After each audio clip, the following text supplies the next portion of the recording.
여러분들 일주일 동안 또 국방의 의무를 다하느라 대단히 수고 많았습니다. 우리 서로 다른 부대가 여기 모여 있지만 우리 한 주간 동안 수고한 우리 전우들, 또 주 안에서 우리 형제들 함께 바라보면서 우리 반갑게 샬롬으로 인사합시다. 평안하세요 라는 뜻입니다. 샬롬.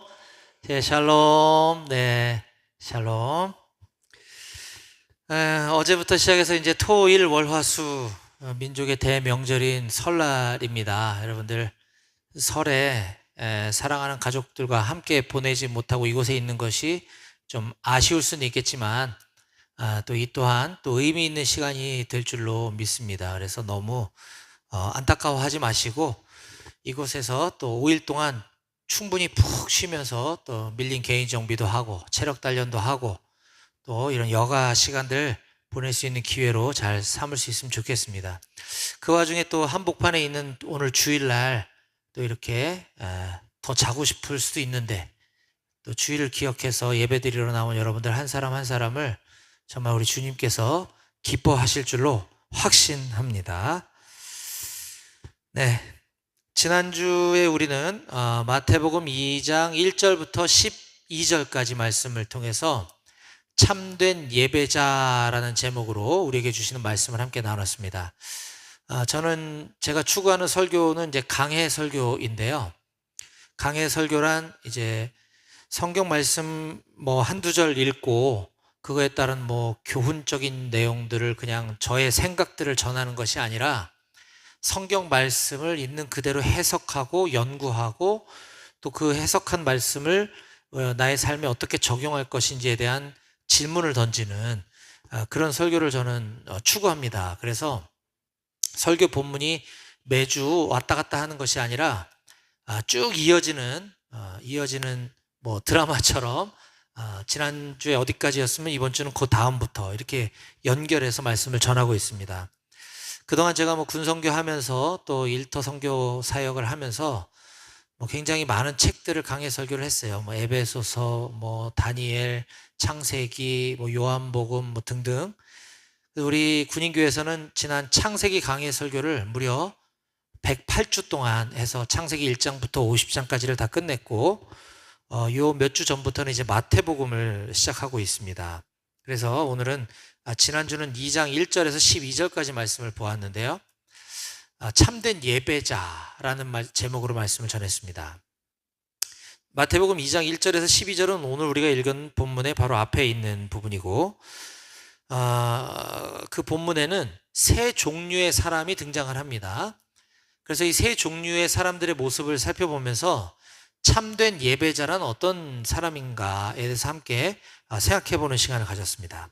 첫 번째 등장하는 인물은 동방으로부터 온 박사들입니다. 우리가 너무나 잘 알고 어려서부터 많이 들어왔던 이야기죠. 동방 박사. 자, 이들은 이방 나라, 즉 하나님을 믿는 유대인이 아닌 외국인이라는 거예요. 외국에서 온 이방인임에도 불구하고 그들은 유대인의 왕으로 나신 이를 찾아 경배하러 멀리 외국에서부터 이스라엘을 찾아오게 됩니다. 2장 2절을 잠깐 보겠습니다. 유대인의 왕으로 나신 이가 어디 계시냐? 우리가 동방에서 그의 별을 보고 그에게 경배하러 왔노라 하니. 예, 별의 인도를 따라왔지만 실은 하나님의 인도하심을 따라온 것이죠. 그래서 유대인의 왕 메시아를 찾아 경배, 예배하러 왔다는 겁니다. 이방인의 입장에서는 유대인의 왕이 태어나든 말든 무슨 상관이에요. 그렇죠? 우리가 아무리 뭐 예를 들어 비유하자면 미국을 너무나 사랑한다고 한들 미국 대통령이 태어났다고 해서 거기 인사하러 가지 않잖아요. 유대인의 왕, 인류의 메시아가 태어났다는 것을 하나님의 인도, 별을 따라 멀리서 찾아왔던 이 동방 박사들은 메시아를 찾아 경배하러, 다른 말로 예배하러 왔다라고 하는 것입니다. 하지만 이들은 마땅히 유대인의 왕이 났다면 유대 왕궁에서 태어나셨거나 또는 유대 왕궁에서는 이 소식을 알고 있겠지라는 생각이 먼저 들지 않았겠어요? 그렇죠? 우리가 알고 있는 지식, 상식, 마국간 뭐 이런 거 다 지우고 잊어버리고 그냥 상식적으로 외국에서 온 사람들이 유대인의 왕이 태어나셨다고 한다면 제일 먼저 찾아가 봐야 될 곳은 유대 왕궁이었겠죠. 그렇죠? 네. 그래서 유대 왕궁에 들러 당시 유대 왕 헤롯 왕에게 찾아갑니다. 그런데 헤롯 왕은 금시초문이었죠. 이게 뭔 소리야? 전혀 몰랐지만 왕이 났다고, 내가 왕인데 이 나라에 왕이 태어났다고? 그러면 그는 심각한 이 위기의식을 가졌을 겁니다. 그래서 이 동방 박사들에게 여기는 아닌데 일단 당신들이 박사니까 한번 그 유대의 왕으로 태어난 아기가 어디에 있는지, 어디서 태어났는지 한번 찾아가 보고 찾아내면 나한테도 좀 와서 알려주세요. 왜냐하면 나도 가서 경배해야 하니까 라고 이렇게 부탁을 합니다. 자, 그래서 헤롯 왕의 부탁을 받고 나온 이 동방 박사들은 꿈에 이것이 헤롯 왕의 진심이 아니다 라고 하는 얘기를 꿈에 듣고 헤롯 왕에게로 다시 돌아가지 말고 고국으로 돌아가라 라고 하는 하나님의 계시를 받습니다. 그래서 이들은 오로지 헤롯 왕이고 뭐고 상관없이 하나님의 인도하심을 받고 하나님의 말씀에만 순종하는 참된 예배자의 모습을 우리에게 보여주고 있었습니다. 자, 두 번째 우리가 살펴보았던 인물은 헤롯 왕이죠. 방금 말했던 그 헤롯 왕. 이 헤롯 왕은 정통 유대 혈통이 아닌 에돔 혈통, 그러니까 정통 유대 혈통이라고 한다면 아브라함, 이삭, 야곱의 계통을 와야 되는데 이 에돔은 야곱의 형 에서의 혈통이란 말이에요. 그러니까 우리나라로 치면, 우리나라가 아니라 북한으로 치면 정통 백두 혈통이 아닌 거예요. 쉽게 말하면 이 에돔 혈통의 이두메 출신 사람인데 그는 유대의 왕이 될 수 없는 출신 성분을 가지고 있었어요. 하지만 당시 이 이스라엘을 실효 지배하고 있는 로마 제국의 힘을 등에 업고 그는 유대 왕에 등극한 야심가, 야망가였습니다.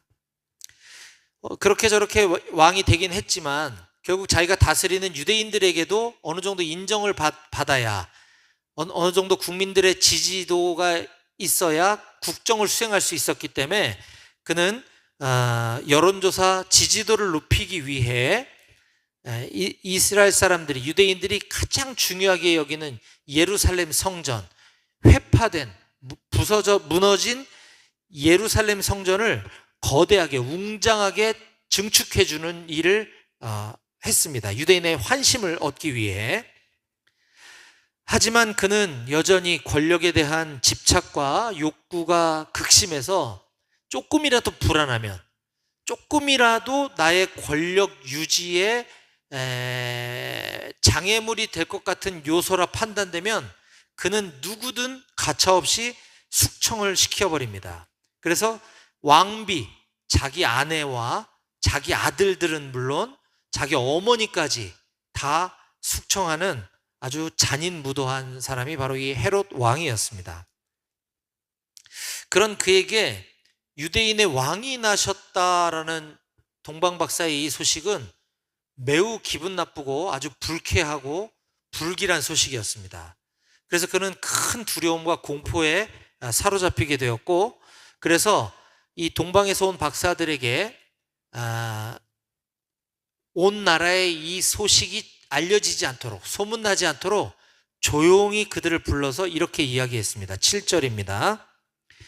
이에 헤롯이 가만히 박사들을 불러 조용히 불렀다는 거죠. 소문나지 않게. 별이 나타난 때를 자세히 묻고 베들레헴으로 보내며 이르되 가서 아기에 대하여 자세히 알아보고 찾거든 내게 고하여 나도 가서 그에게 경배하게 하라 라고 좋게 포장해서 이야기는 하지만 이것은 거짓이었습니다. 이게 왜 거짓말이었는지는 잠시 후에 살펴볼 오늘 본문에서 이것을 우리가 알 수 있게 됩니다. 자, 마지막 세 번째 인물은 대제사장과 서기관들입니다. 대제사장들은 오늘날로 따지면 목회자나 신학 박사, 신학교 교수, 그 정도 되나, 어쨌든 이 종교 지도자들을 말하는 겁니다. 자, 헤롯 왕이 이 동방에서 온 박사들의 이야기를 듣고 전국에 있는 모든 대제사장들과 서기관들을 다 불러 모읍니다. 그래서 이거 성경적으로 성경에 그리스도가 어디서 태어나느냐, 메시아가 어디서 태어날 건지를 답해봐라라고 이야기합니다. 왜? 자기가 가서 처리해야 되니까. 어디서 태어나냐고 묻자 이 대제사장들과 서기관은 곧바로 구약성경, 이때는 신약성경이 없을 때잖아요. 구약성경 미가서 5장 2절, 그러니까 구약에는 여러 예언서들이 있습니다. 여러 예언서들이 있는데 그 중에 미가서라고 하는 예언서에 이런 말씀이 있다고 하면서 그 말씀을 근거로 유대 베들레헴입니다 라고 정답을 바로 이야기합니다. 이처럼 대제사장들과 서기관들은 성경에 아주 능통한, 성경 지식이 매우 뛰어난 사람들이었습니다. 하지만 그들의 이러한 성경 지식은 그저 머릿속에만 있는 죽은 지식에 불과했습니다. 왜냐? 그들이 성경을 그토록 잘 알고 메시아가 유대 베들레헴에서 태어난다라고 예언되어 있었던 구약 성경을 믿었더라면 지금 그 메시아가 이 땅에 태어났다라고 하는 소식을 듣자마자 베들레헴으로 달려갔어야 맞겠죠. 메시아에게 예배드리러. 하지만 이들은 꿈쩍도 안 하는 모습을 우리가 볼 수 있었습니다. 이와 같이 참된 예배자란 정통 유대인이라고 해서 참된 예배자도 아니고, 헤롯 왕처럼 세상의 모든 부귀, 영화, 성공을 다 이룬 사람이라고 해도 참된 예배자가 될 수 없었고, 또 성경에 대한 해박한 지식을 갖고 있는 아주 유명한 종교 지도자라고 하더라도 반드시 참된 예배자가 아닐 수도 있구나라는 것을 우리가 알 수 있었습니다. 반대로 그저 평범한 유대인도 아닌 이방인이고 또 평신도 드린 사람들이라 할지라도 진짜 참된 예배자가 될 수 있구나라는 사실을 우리는 깨달을 수 있었습니다.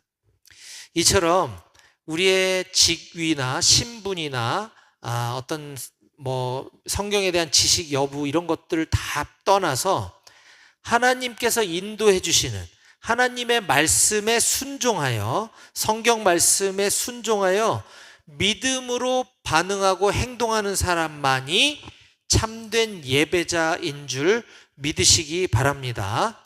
아멘. 네, 믿으시면 아멘 하셔도 되는 거예요. 자, 이게 지난주 말씀이었고 오늘 이제 이어지는 본문을 함께 살펴볼 건데요. 오늘은 마태복음 2장 13절부터 23절까지 말씀을 통해서 세상의 왕과 만왕의 왕이라는 제목으로 하나님께서 우리에게 주시는 말씀을 증거하도록 하겠습니다. 자, 설교 제목 앞에 띄워져 있는데 함께 소리내어 읽어보겠습니다. 시작. 세상의 왕과 만왕의 왕. 예. 우리가 지금 보고 있는 이 마태복음은 마태라고 하는 사람이 유대인들을 대상으로, 히브리인들을 대상으로 그들이 믿고 있는 구약 성경에 예언되어 있는 이 메시아가 바로 예수다. 이 예수가 우리가 그토록 조상 때부터 학수고대하며 기다려왔던 메시아, 유대인의 왕으로 오신 분이다 라고 하는 사실을 알려주기 위해서 쓴 책입니다. 기록 목적이 그렇다라는 거예요. 따라서 마태복음은 유대인들이 철석같이 믿고 있는 구약 성경을 근거로 해서 구약 시대에 장차 오실 메시아에 대해서 예언되어 있는 굉장히 많은 이야기들을 인용해서 마태복음을 쓰고 있습니다. 따라서 우리도 이 마태복음을 통해 예수님의 일생, 생애 속에서 구약의 예수님이 이 땅에 오시기 수백 년 전에 쓰여졌던 그 구약 성경이 실제로 어떻게 성취되었는지를 함께 살펴보면서 예수님이야말로 진정한 메시아로서 하나님의 뜻을 온전히 이루기 위해 이 땅에 오신 분이라고 하는 사실을 확신할 수 있게 될 것입니다. 오늘 본문은 특별히 헤롯 the Great King이라고 불렸던 헤롯 대왕, 헤롯 the Great King, 헤롯 대왕과 그의 아들 중에 헤롯 아켈레오라고 하는 이 부자의 그 왕으로 대표되는 세상의 왕과 만왕의 왕으로 오신 예수님의 모습을 서로 비교 대조해 보면서 우리 각자에게 주시는 교훈을 깨닫게 되기를 바랍니다. 자, 지난주 설교 마지막 절에서 12절에서 동방박사들은 예루살렘을 거치지 않고 다른 길로 조용히 고국으로 복귀하는 장면을 우리가 보았습니다. 12절이죠. 그들은 꿈에 헤로데게로 돌아가지 말라 지시하심을 받아 다른 길로 고국에 돌아가니라. 하나님께서 그 동방박사들의 꿈에 나타나서 그들은 헤롯 대왕을 먼저 만나서 아기를 찾거든 나에게 그 위치가 어딘지 알려달라. 예, 그렇게 하겠습니다라고 헤어졌지만 꿈에 헤로데게로 절대 돌아가서는 안 된다라는 지시를 받고 우회해서 걸리지 않도록 고국으로 복귀했다라는 이야기입니다. 자, 여기까지만 봐서는 왜 헤로데게로 돌아가라고 했는지 알 수가 없어요. 그렇죠? 자, 그런데 그 다음 절에 보니까 또 다른 사람 요셉의 꿈에 또 하나님이 나타나서 헤롯 대왕이 어떠한 계획을 꾸미고 있는지를 알려줍니다. 우린 그걸 통해서 헤롯이 지금 드디어 본색을 드러내기 시작했구나. 그 본색이 무엇인가? 그 헤롯 왕의 광기가 무엇인지를 우리가 이해할 수 있는 건데요. 13절 보겠습니다. 자, 동방 박사들이 떠난 후에 주의 사자가 이번에는 요셉에게 현몽하여 이르되, 요셉은 아기 예수의 육신의 아빠죠. 요셉에게 현몽하여 이르되 헤롯이 아기 예수를 찾아 죽이려 하니 일어나 아기 예수와 그의 어머니 마리아를 데리고 이집트로 피하여 내가 내게 이르기까지 거기 있으라 하시니.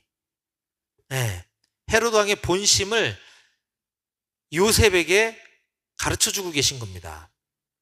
그래서 헤롯이 아기 예수를 찾아내어 지금 죽이려고 하니 이스라엘을 떠나 일단 애굽으로 도피해라. 그리고 언제 다시 돌아올 것인지는 내가 그때 알려주마 라고 얘기하고 계시는 겁니다. 이에 요셉은 이게 꿈이니까 밤에 자다가 꿈을 꿨겠죠. 날이 밝기도 전에 그 즉시로 일어나서 야밤에 애굽으로 해외 도피를 하게 됩니다. 14절. 요셉이 일어나서 밤에 아기와 그의 어머니를 데리고 애굽으로 떠나갔다라고 기록하고 있습니다. 자, 그 애굽 이집트에서 이제 헤롯 왕이 죽을 때까지 머무르다가 이제 다시 돌아가라 해서 돌아오게 되는데, 자, 이 기간이 그렇게 오래 걸린 것 같지는 않아요. 왜냐하면 헤롯 대왕은 AD 4년에 죽은 것으로 역사에 기록되고 있기 때문에 예수님께서는 정확하지 않지만 AD 00년부터 03년 사이에 태어나셨을 거다라고 역사학자들이 추정을 합니다. 근데 헤롯 왕은 AD 4년에 죽었기 때문에 이 이집트로 지금 피신한 지 그리 오래 지나지 않아서 헤롯 대왕이 죽었다라는 걸 우리가 유추할 수 있고, 자, 그래서 이 애굽으로 떠나갔다가 다시 돌아온 이 일련의 사건들을 이 마태복음을 저작한 마태는 이것은 바로 구약 성경에 이미 이렇게 될 것을 예언해 놓은 부분이 있는데 그것이 성취되기 위한 거다라고 부연 설명을 독자들에게 설명을 해주고 있습니다. 15절 볼까요? 헤롯이 죽기까지 거기 있었으니 이는 이렇게 한 것은 주께서 선지자를 통하여 말씀하신 바, 이게 뭐냐면 구약에 있는, 구약 성경은 총 39권으로 뭐 역사서, 시가서, 선지서 이런 것들이 있는데, 이 선지서라는 게 이제 예언서라고 우리가 하는 것들이죠. 그 선지서 중에, 선지서에 이미 기록되어져 있는 말씀, 즉 애굽으로부터 내 아들을 불렀다 함을 이루려 하심이라. 그러니까 하나님은 이미 오래전부터 이걸 다 계획하고 계셨고, 구약 시대에 그걸 예언해 주셨고, 이것이 지금 성취되고 있는 과정이야 라고 설명을 해주는 거예요. 그러면 주께서 선지자를 통하여 말씀하신 이 애굽으로부터 내 아들을 불렀다 라고 하는 것이 어디에 있느냐? 바로 구약 성경 중에 호세아서라고 하는 책 11장 1절에 그 말씀이 기록되어 있습니다. 이스라엘이 어렸을 때에 내가 사랑하여 내 아들을 애굽에서 불러냈거늘. 이처럼 헤롯과 같은 악한 세력이 하나님의 뜻을 막으려고 해도 결코 막을 수는 없는 것입니다. 믿으십니까? 또 하나님은 예수 그리스도를 통해 죄인들을 구원하실 계획을 이미 오래전부터 세워놓으셨고, 그 뜻은 예수님 시대는 물론 오늘날 지금도 계속해서 죄인들을 구원하실 계획은 이루어져 가고 있음을, 진행되고 있음을 믿으시기 바랍니다. 아멘. 그렇기 때문에 이와 같은 하나님의 구원 계획에 하나님께서는 다른 사람이 아닌 저와 여러분들을 사용해 주시기를 간절히 소망합니다. 지금까지는 이제 하나님께서 헤롯 왕의 계획을 동방박사들과 요셉에게 꿈을 통해서 알려주신 장면을 우리가 살펴보았다면, 자, 이제는 실제로 이 악한 왕 헤롯 왕이 어떤 악행을 저지르는지 보겠습니다. 16절입니다. 이에 헤롯이 박사들에게 속은 줄 알고 심히 노하여 사람을 보내어 박사들을 잡아오라라고 하면 말이 맞죠.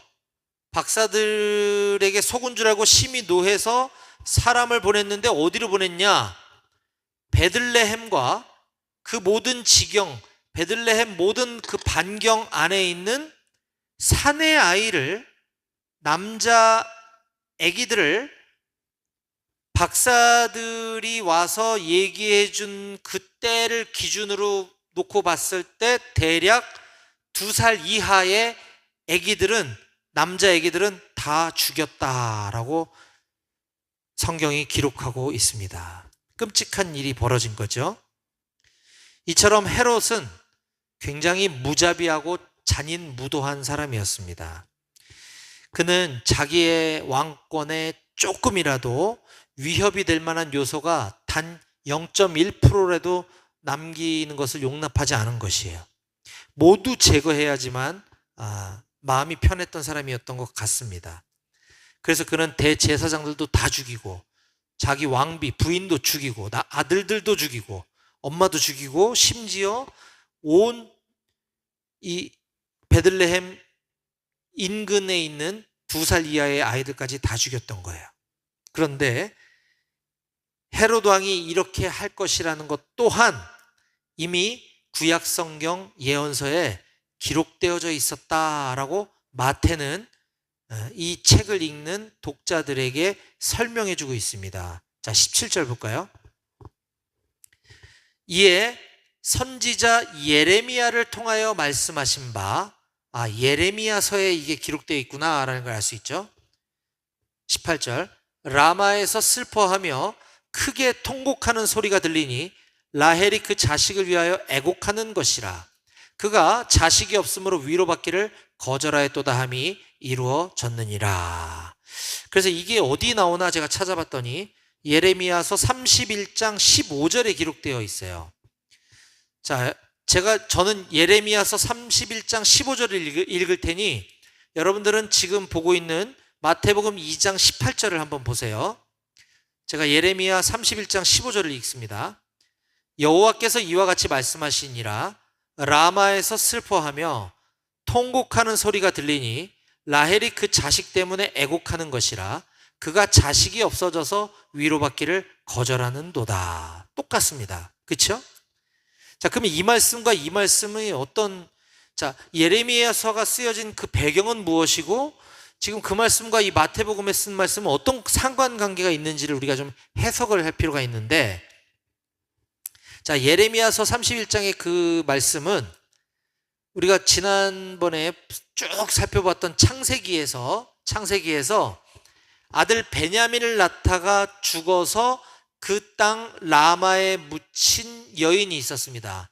바로 베냐민의 어머니인 라헬이죠. 라헬이 아들 베냐민을 낳다가 죽었어요. 그래서 라마에 묻혔대요. 라헬이 죽어 거기에 묻힌 것은 굉장히 비참하죠. 아들 낳다 죽었으니까.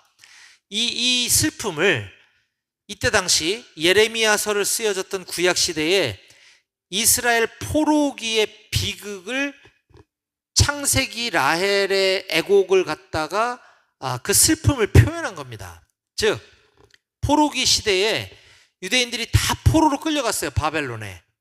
그래서 이스라엘이 텅 비어버렸단 말이죠. 바벨론에 죄다 포로로 끌려갔으니까 얼마나 비참했겠습니까?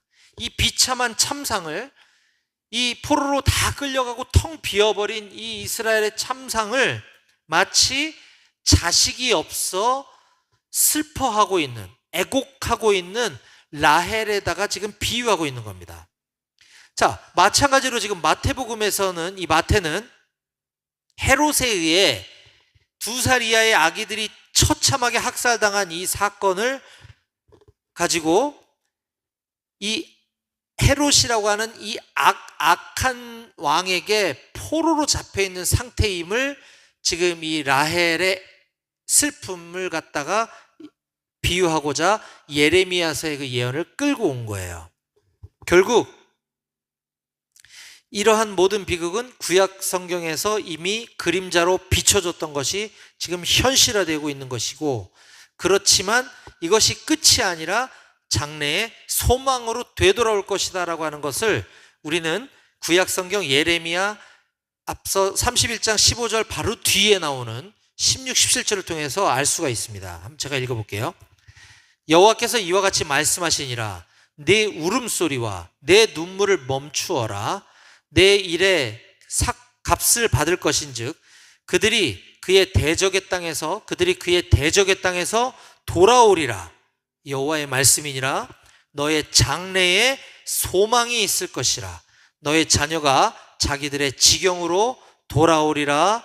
여호와의 말씀이니라. 아멘. 이 말씀이 없었다면 절망이었겠지만 이 말씀을 통해서 이스라엘 사람들은 회복에 대한 소망을 품을 수 있게 되었던 것입니다. 자, 이제 얼마 지나지 않아서 헤롯 대왕이 죽었다는 소식을 천사를 통해 요셉에게 전해오게 됩니다. 자, 그러자 요셉과 마리아 그리고 아기 예수는 이제 애굽을 출발해서 고국인 이스라엘 땅으로 되돌아가게 됩니다. 자, 오늘 본문 마태복음 2장 19절부터 보겠습니다. 헤롯이 죽은 후에 주의 사자가 애굽에서 요셉에게 현몽하여 이르되 일어나 아기와 그의 어머니를 데리고 이스라엘 땅으로 가라. 아기의 목숨을 찾던 자들이 죽었느니라 하시니 요셉이 일어나 아기와 그의 어머니를 데리고 이스라엘 땅으로 들어가니라. 네. 이제 악한 왕이 죽었으니 우리에게 평화가 올 것이다 생각하고 이제 이스라엘로 들어갔는데, 그런데 산 넘어 산입니다. 헤롯 대왕이 죽고 나자 그의 아들 헤롯 아켈레오가 왕권을 이어받게 되는데 그도 만만치 않은 악한 왕이었습니다. 22절 볼까요? 그러나 아켈레오가 그의 아버지 헤롯을 이어 유대의 임금됨을 듣고 거기로 가기를 무서워하더니 꿈에 지시하심을 받아 갈릴리 지방으로 떠나갔다라고 기록하고 있습니다. 요셉은 아켈레오, 헤롯 왕이 죽어서 이제 되돌아가려고 했는데 보니까 만만치 않은 그의 아들이 왕이 되어 있는 거예요. 근데 거기로 가기를 무서워해서 갈릴리로 갔다라고 했는데, 이걸 우리가 조금 이해하기 위해서는 조금 어려울 수가 있는데, 이때 당시 이 사회 제도를 우리가 조금 알 필요가 있습니다. 왜냐하면 성경의 뒤에 계속 그 헷갈리는 용어들이 나오거든요. 이게 뭐냐면, 아까 로마가 이스라엘을 지배하고 있을 때, 로마의 통치하에 있지만 로마에서 왕이 파견 와서 다스린 게 아니라 그 지역에 있는 사람 중에 말 잘 듣는 앞잡이를 왕으로 세웠다라는 걸 우리가 보았잖아요. 그게 헤롯 대왕이었죠. 우리나라도 일제 치하에 조선 총독부라 그래서 조선 총독을 세워서 통치했던 것처럼, 최초에는 헤롯 대왕이 유대 전 지역을 다스렸어요. 근데 헤롯 대왕이 이제 죽고 나자 그의 아들이 4명이 있었는데, 이 지역을 넷으로 쪼개서 각각 이렇게 지배하도록 합니다. 이거를 분봉왕 제도라고 해요. 분봉왕. 성경에 분봉왕이라는 용어가 많이 나오거든요. 마태복음에. 그게 바로 그런 거예요. 나눴다라는 거죠, 왕을. 자, 그래서 가장 핵심적인 지역, 아버지 헤롯 대왕이 지배했던 핵심 지역인 유대와 사마리아를 지배했던 분봉왕이 바로 헤롯 아켈라오입니다. 그래서 그 유대로 돌아가려고 했더니 아켈레오가 왕이 되어 있는데 얘가 악한 왕인 거예요. 그래서 거기로 가기를 무서워해서 갈릴리로 갔다 그랬잖아요. 이 갈릴리 지역은, 갈릴리와 베레아 지역은 헤롯의 또 다른 아들 헤롯 안티파스, 헤롯 안디바라고도 하는 이 헤롯 안티파스가 분봉왕이 돼서 다스리고 있던 지역이었어요. 그래서 예수님은 어린 시절에, 지금 아기 때겠죠? 유대로 가려다가 그 헤롯 아켈레오가 있어서 갈릴리로 틀어서, 물론 이제 본인들이 판단한 건 아니에요. 하나님이 인도하신 거예요. 갈릴리로 가서 헤롯 안티파스 분봉왕이 있는 지역에서 성장을 하게 됩니다.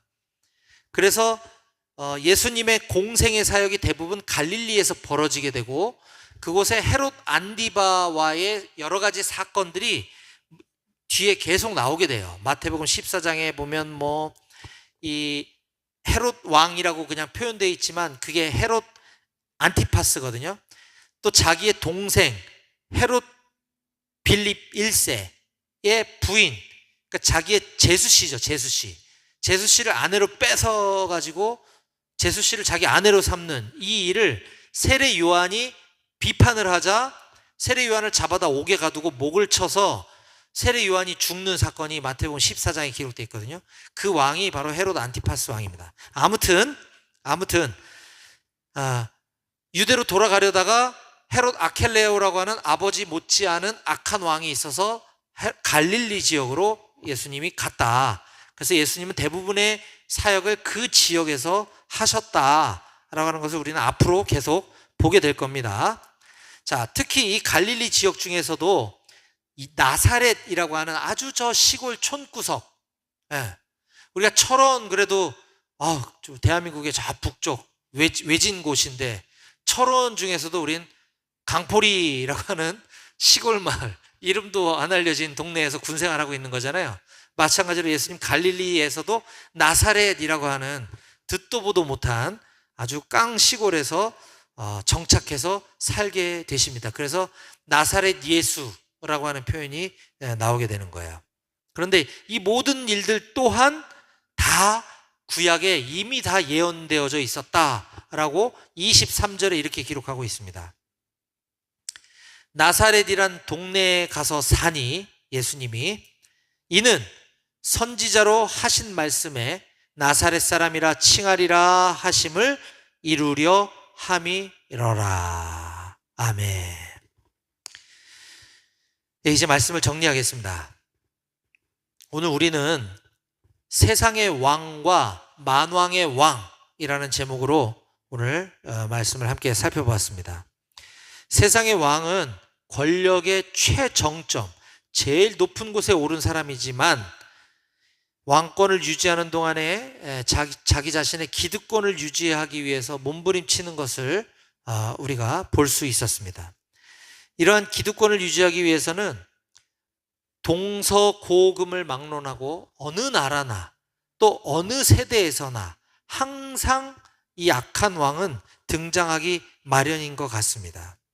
하지만 우리의 왕 되시고 만왕의 왕이신 예수님께서는 이 나사렛이라고 하는 이름을 통해서 우리가 알 수 있는 이 나사렛이라는 뜻은 순, 연한 순, 작은 나무 가지, 싹 이런 뜻을 갖고 있거든요.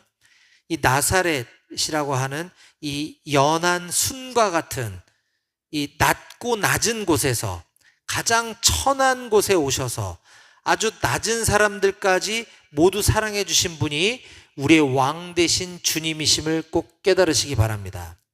이런 우리 예수님은 구약 성경과 신약 성경을 통틀어서 모든 성경 말씀을 이루시는 성경의 주인공이십니다. 진정한 약속의 왕이신 거죠. 따라서 그러한 예수님을 나의 왕, 나의 구주로 모시고 살지 않는 삶에는 고통과 상처, 아픔과 슬픔만이 있을 뿐입니다.